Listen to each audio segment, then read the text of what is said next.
We've had a Fairer Hills campaign just launched. In fact, not launched, but presented in or tabled in Parliament. Your first thoughts on it, Warren Kirby? Look, my first thoughts are that the need for infrastructure build in the northwest of Sydney is undeniable. I actually, in many ways, there is no way you can go against this petition, and the voices of the people of the Hills should be heard, and we are absolutely getting on with that with the Minns Labor government. It's one of the reasons why we're pouring money into schools, into Rouse Hill Hospital, into road infrastructure in the area, upgrading Windsor Road, upgrading Richmond Road. There is no question whatsoever that this is needed.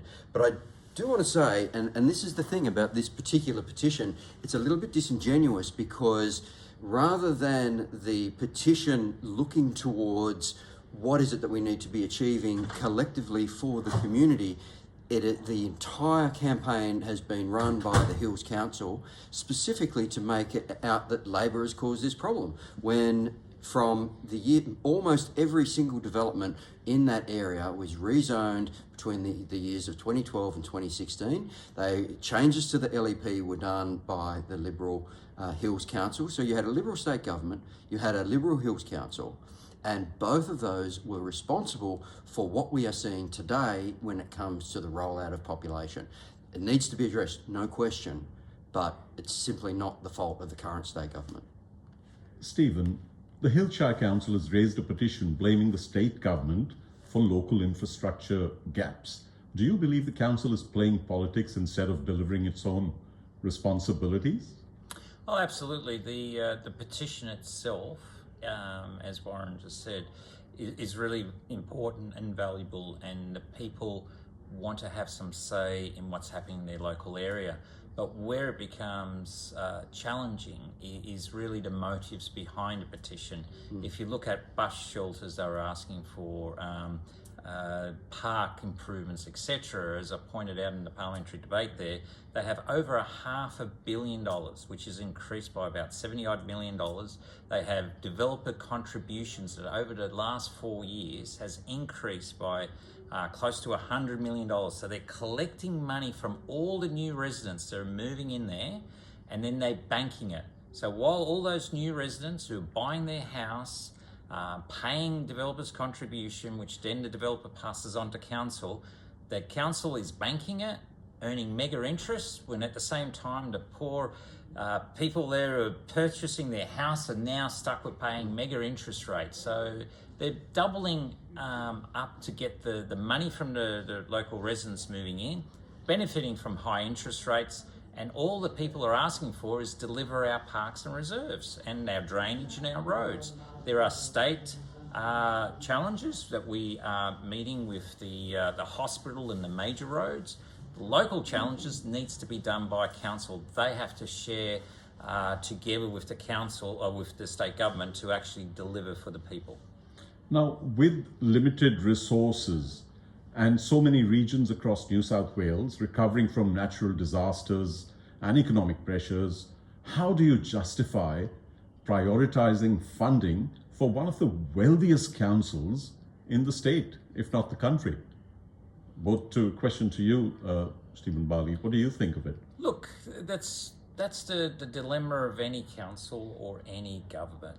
There's competing priorities, scarcity of resources, whether it's time, money, and available resources versus the dollars. Too many mayors, too many councils want everything to be developed or sent overnight. We would love to have a perfect Blacktown hospital, throw another $1 billion in there. But but the challenge we have is to deliver across the whole of New South Wales. The Liberal government, when they lost office 2 years ago, handed us the largest budget deficit. It was about $6 billion, more than that was anticipated, plus the biggest debt, $187 billion. Our government has said that we want to show to the people of New South Wales that we can manage economically. So therefore, we kept the long-term debt at the same level. Actually, we've reduced it by about $14 billion. delivering services. So all this is showing that we can deliver services, we can deliver the infrastructure to schools. That Warren, the member for Riverstone, constantly talks about the extra schools, the hospital upgrades that we've done. So we are showing that we can do it, and we're also helping right across the state. We got to, New South Wales, we've got to look after everybody as much as possible, and people get it. They don't want to pay extra in taxes.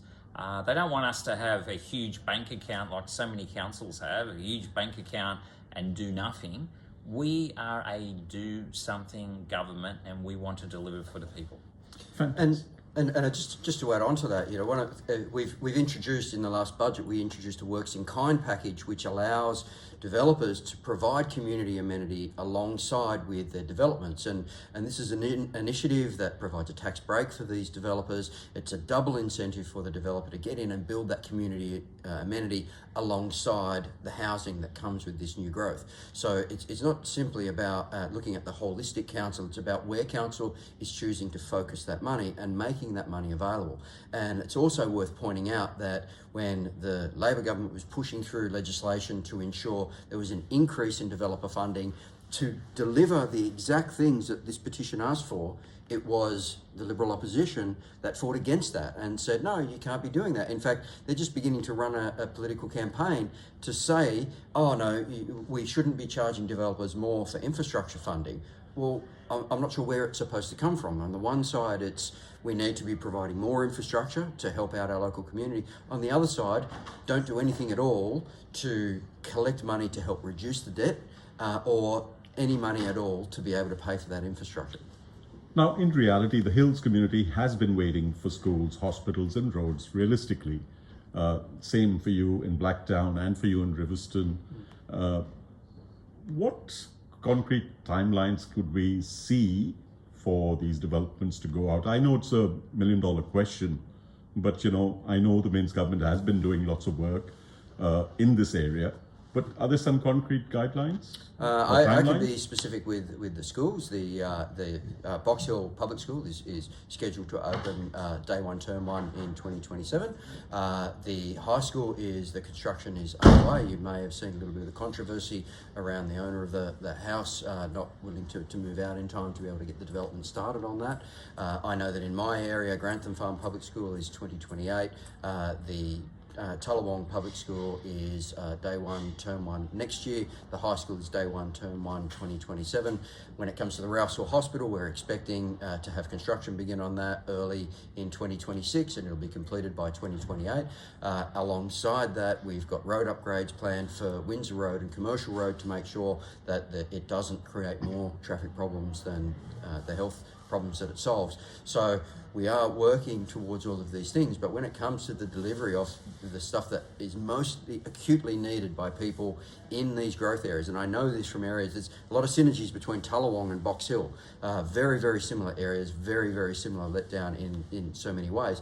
When it comes to parks and local road infrastructure, that all falls on to local council. They're the questions that local council has to answer. They're the ones that have to come up with a time frame for delivery on those particular projects.